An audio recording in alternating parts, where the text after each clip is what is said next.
লোকে বলে প্যারিস ভালোবাসার শহর, আর আমি বলি কলকাতা প্যাশনের শহর।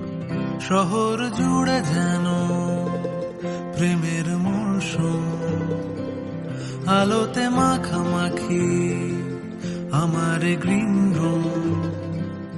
কখনো নেমে আসে অচেনা প্যারাশুট, তোমাকে ভালোবেসে আমার চিরকুট। কলকাতা তুমিও হেঁটে দেখো কলকাতা, তুমিও ভেবে দেখো কলকাতা, তুমিও হেঁটে দেখো কলকাতা, তুমিও ভেবে দেখো যাবে কি না যাবে আমার সাথে।